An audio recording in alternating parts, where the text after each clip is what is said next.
Looks like I'm live. My name is Manny Wolf, and I don't know your name, but that's okay because this is about me and not you. Before you get too offended, let me tell you what I mean. This is about me helping you. And so, if you'd like me to know your name, say hi. Pop into the chat and say hello. If you want to just learn in the shadows, sort of be an anonymous, lurking, stalking information sponge, that's cool too.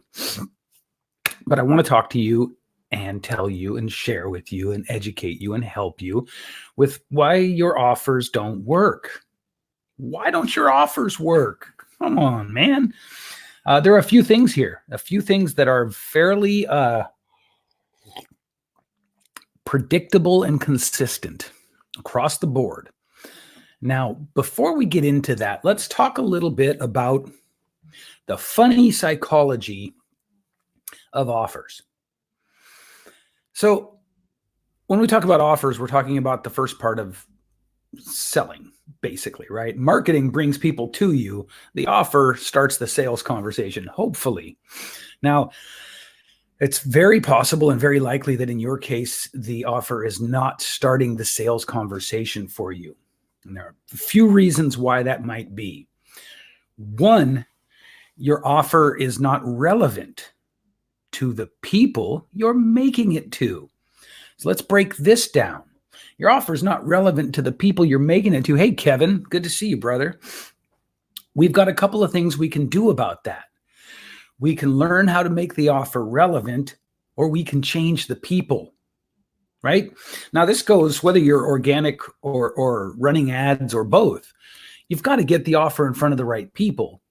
And then you hear everybody talking about this thing called making a compelling offer, making an irresistible offer. The piece about getting it in front of the right people is part of that. Now, I don't know about you, but I don't hear a lot of conversation about that. So first thing you have to understand when it comes to making your offer is you should be doing research, or you should ideally have already done research. What am I saying? What I'm saying is you've got to know. So many of you guys and girls are simply guessing. So many of you maybe have, if you thought of, your tribe as a circle, a big circle, a big group of people, you are just on the edge of that tribe, but you think you're in the center. In other words, you haven't really done research to find out who it is that is going to best benefit from what you do, who it is you should be talking to, who it is you should be in front of. You haven't really done that research yet. And so, as a result, your offers don't land quite as strong as they should. Think of it like this. You're in some sort of a horrible battle. I don't know why that came to my head, right? Because I don't want to analogize. I don't want to make analogous marketing and sales with a horrible battle. But it's like if you're behind some sort of a barricade and you just throw a hand grenade out because you're in the heat of battle, that's a lot like what most of your guys' offers are. You don't know where you're throwing it. You just generally know that over there are the people whose attention you want. And so you're hiding behind the wall and you pull the pin and you throw the grenade, and maybe somebody bites, maybe they don't. If you take the time to research, you can really, really tweak the results of your offer. And so how do we research? I'm not going to go deep into it, but I am going to give you a couple of really solid, quick tips. You really want to take the time to do the unsexy work that winds up propelling you to success. What I would suggest doing is, once you've picked your topic, your niche, your area of expertise, I would suggest researching the top books on that subject, on that niche, on that topic. Research the top books. And it's easiest to do Amazon, but if you're going to do Amazon, you have to make sure that you're researching books that are not just Amazon bestsellers. Because the truth is, it's too easy to game the system, right? With Amazon, my book went to international bestseller, only having sold perhaps 1,000 copies, perhaps. It may not have even been that. And honestly, that happened so long ago, I don't even know. But it's an international bestseller. But at the time that it crested that mark, let's say it sold 1,000 copies. Now, here's the problem. 1,000 people is not really enough to know that a bestseller has really kind of sparked something. Thanks, Steve. That's right. Research the top books. So my point is, like, if you're a relationship coach, perfect example, right? Because then you can go to relationship books such as The 5 Love Languages, Men Are From Mars, Women Are From Venus, et cetera, et cetera. These were books they sold so many copies, they launched careers, right? They launched celebrity careers. So that whatever's in those books has struck a chord with the audience. Do you see what I'm saying? And so if you go to research books on Amazon that are bestsellers but only have a couple of hundred sales, which you can usually get a pretty good sense of by the amount of reviews, then you're barking up the wrong tree. But let's say you've got the right books to research. You research them simply by reading the table of contents and seeing what topics the authors thought or knew. Okay, hold on, Steve. Hold that thought. What topics the author thought or knew their audience wanted to hear about, right? Do you get that? So in other words, if the book has really, truly sold millions of copies, let's say, that means that every single thing in the table of contents is probably relevant. So what does that mean for you? Well, it's giving you topics, but it's also showing you that what you're doing is viable. Okay? Now, go and read some of the reviews of that book. Just as Steve said, I can write about what's missing in those books. Maybe that's not exactly what Steve said, but the point is this. In the reviews, you will get, in their words, first-person feedback on what they liked and didn't like about the book. Now, this is tedious. This is boring, and it's worth its weight in gold. Okay? Understand that. It's tedious. It's boring. It'll put money in your pocket. So between reading the tables of contents, maybe the first chapter, and reading the reviews, you can aggregate not only the kind of content that your audience will pay attention to, but you can hear it in their own words. Surely you've heard by now that the holy grail of your offer message is saying it in their own words, right? Being able to express the offer in the words that are going on inside the person's mind.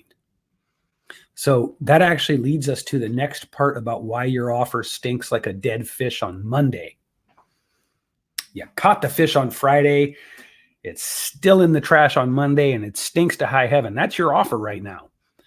But if you do the research part, it's going to start to change it. Now, next thing. We are bombarded. So pay attention to this. We are bombarded with what I would call guru speak, right? We're bombarded with well-worn phrases. Let's 10x it. Put some well-worn phrases in the chat. Overused marketing buzzwords. Put them in the chat there. Explode your business. 6 figures, 7 figures, 10x. What else? Freedom lifestyle. These are just off the top of my head, right? So whatever it is, you've got to make sure that your offer doesn't use those words. Why? Because we're always good at organizing information so that we can disregard it, quite frankly. The word authentic used to be a great word. It got co-opted by marketing, new age marketing, and now it's pretty much meaningless. We tune that word out now. The same thing goes for all of the guru speak marketing buzzwords. Do you get that?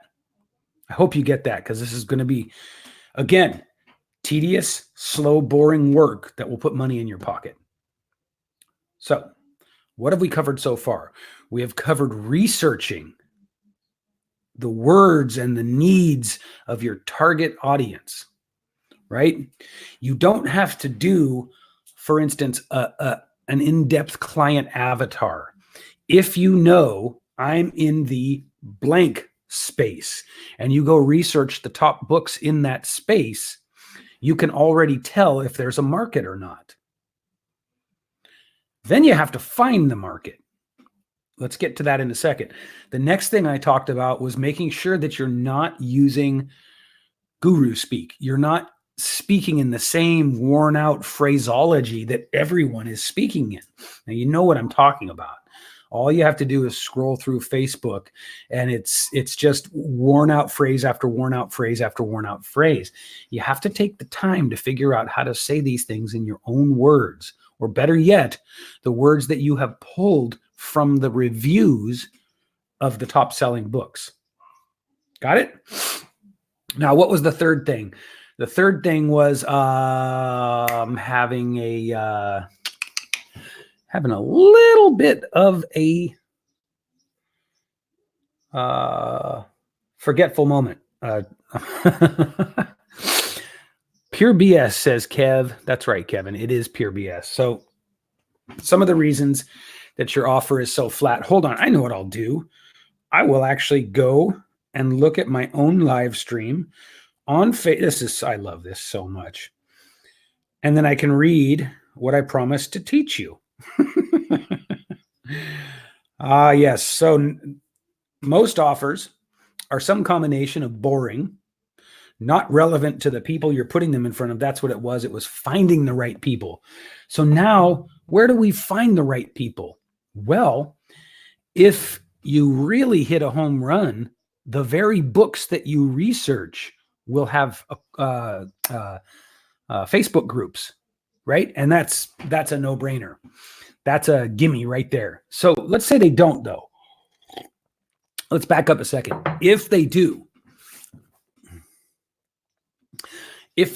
have Facebook groups, then that is your target audience in that group right there. It's that easy, right?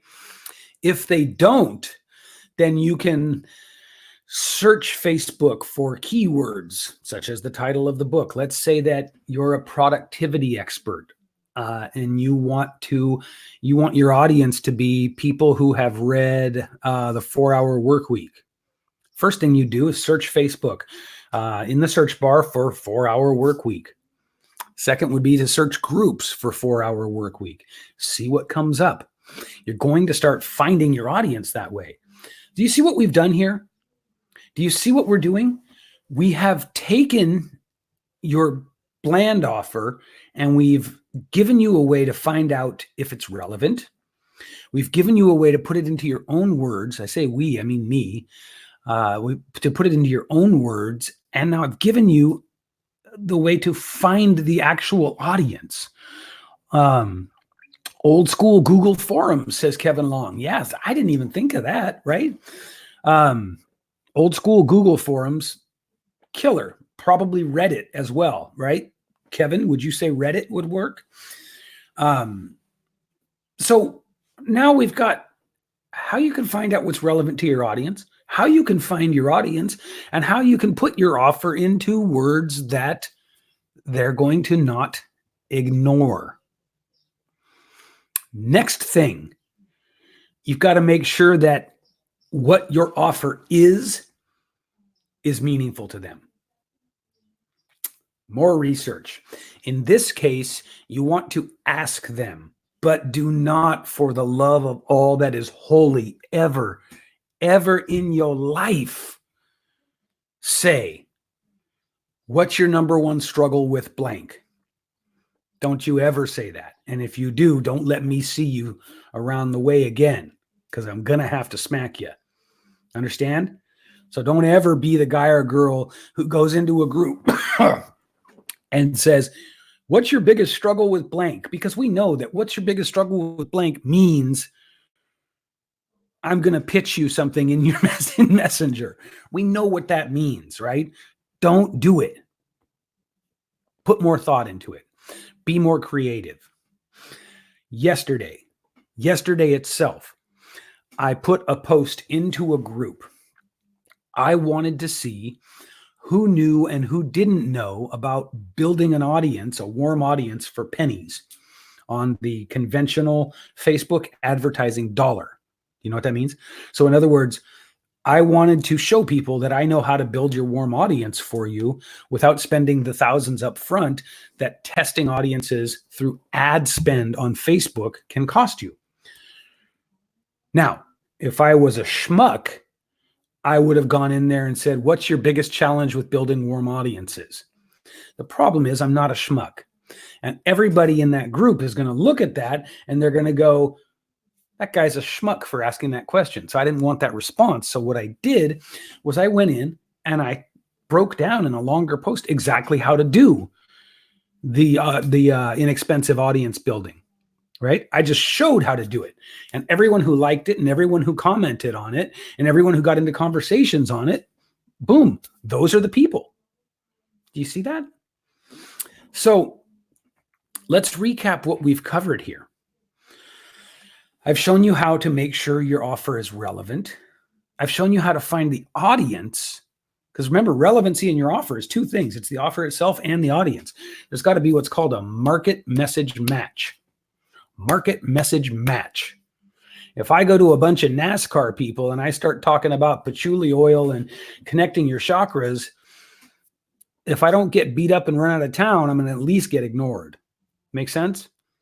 Market message match. If I go to a bunch of NASCAR people and I start talking about, I don't know, like a Jeff Gordon bobblehead or something, now we can get into a polarizing conversation because many of those people are going to say, I hate Jeff Gordon. And many of them are going to say, I love Jeff Gordon. And you're going to get into a big conversation about it. And guess what's going to happen? Engagement, algorithmic boost. That's what we want. So let's recap. Research to find out what's really going on with the needs of your target market, reading the table of contents and the reviews of top selling books, making your offer good, interesting, and relevant by staying away from marketing buzzwords and guru speak, and instead taking the time to figure out how to say things in your own words, or better yet, in the words and the language that you pulled out of the reviews of the books. And then the offer itself. The offer has to have relevancy. Now that part, you're going to have to talk to people. You're going to have to ask them. And when you talk to them and ask them, don't ever, ever, ever do that lazy ass, what's your biggest struggle with blank? Don't do that in any part of your sales conversation either, by the way. Okay? So there you have it. These are 3 ways that if you use all of these, again, like with so many of my broadcasts, if you were to take this broadcast, break it down, turn it into a system and apply it, you'd make more money. Your offers would be better received. Okay? Cool. So I want to thank you. I've got to jump to a phone call now. Appreciate your time. And that's it for today. But if you liked this, let me know. Put a heart up there, send me a message. Just take a little bit of your time and let me know that you appreciate the content I'm putting out there for you. Okay? I'll see you tomorrow.